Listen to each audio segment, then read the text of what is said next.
Hello, my name is Grant Kramer, and I am a professor emeritus at the University of Nevada, Reno. Today, we will continue with the fourth video of my grape varietal series, the classic Pinot Noir. Pinot Noir is a red wine. It makes a classic, great, fruity wine and comes from France. It's an ancient vine. It was first described in the Burgundy region of France, as you see here in the central part of France, north of Lyon. It was first described in the 14th century, but in fact, it may go back much further back than that because that is only the earliest written records. There are references by the Romans going back to a variety that was called a different name but had a very similar description in the first century. Its parents are unknown. However, it has many synonyms, some of which are Blau Burgunder from Austria, Spot Burgunder in Germany, Pinot Nero in Italy, Rulanské Modré from the Czech Republic. And there are many other places where you can find Pinot Noir. Its most popular locations are in France, Oregon, California, Germany, and New Zealand. And it's usually grown in cool regions in most wine grape growing countries. So as I mentioned, it likes a cool climate, anything from between 1800 to 2500 growing degree days. Cool days and cool nights are ideal. And it grows particularly well on clay, chalky soils. It has very low vigor as a grapevine grows. It's a finicky grape. It's difficult to cultivate. One has to give extra care to grow this vine well. Its leaves have 5 lobes, shallow sinuses, and a tooth margin. Clusters are small and pine cone shaped. Pinot refers to pine, or pine in France is pine, and so it's thought that it gets its name from the pine cone shaped clusters that it makes. Its berries are black, thin-skinned, and small. The clusters are very tight. The production characteristics are typically between 2 and 4 tons per acre.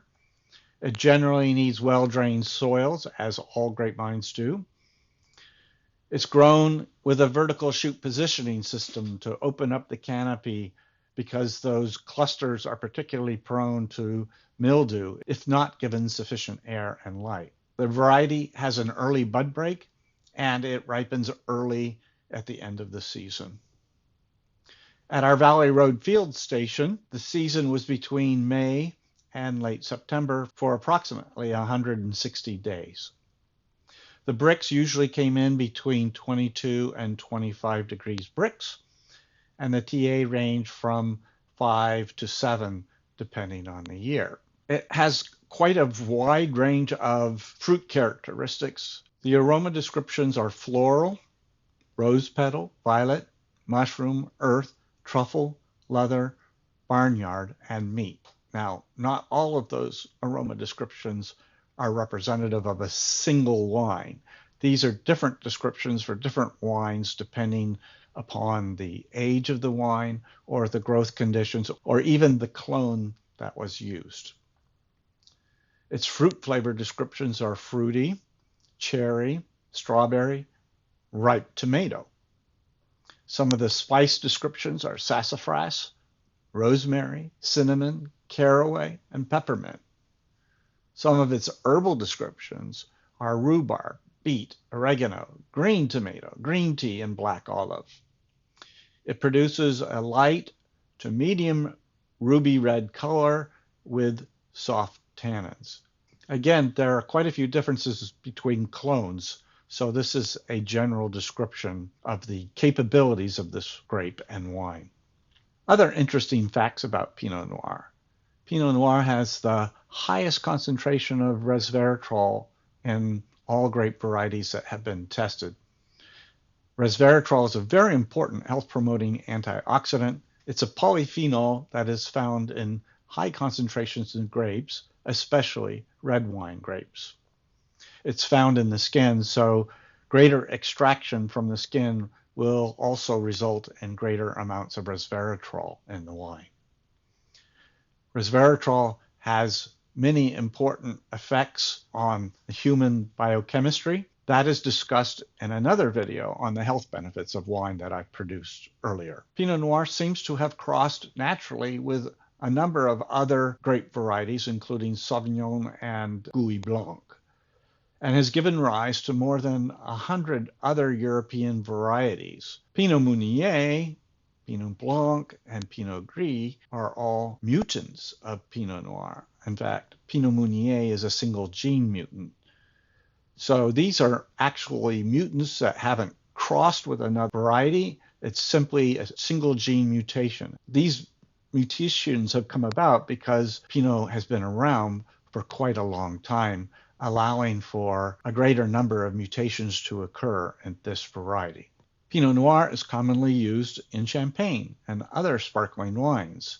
Typically, champagne is blended with Pinot Meunier, Chardonnay, and Pinot Noir, all related to the Pinot family. And the first fruit genome to be sequenced completely occurred in 2007, and that was for Pinot Noir.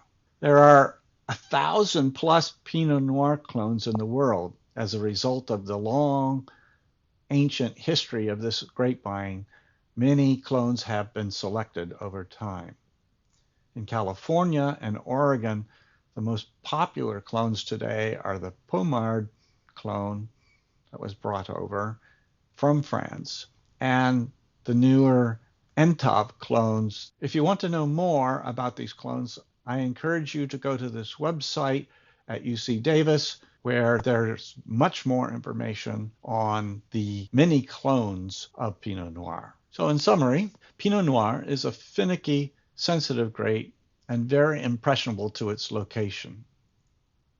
It has early bud break and early ripening, which means if you live in a cool climate area that is prone to frost, it may be more susceptible to that spring frost.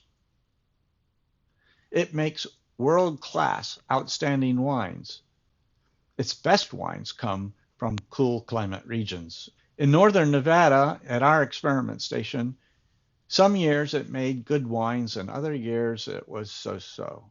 Our climate is variable, and as a result, we get variable Pinot Noir wines, but some of the wines that I've tasted, not only from our vineyard at the experiment station, but in one other vineyard that was grown in the Sparks region, decent, if not good, Pinot Noir was made from these grapes. Well, that's it. I hope you enjoyed this video. If you did, consider subscribing to my YouTube channel and get more videos like this one on other grape varieties and other viticultural practices and winemaking tips. Have a great day.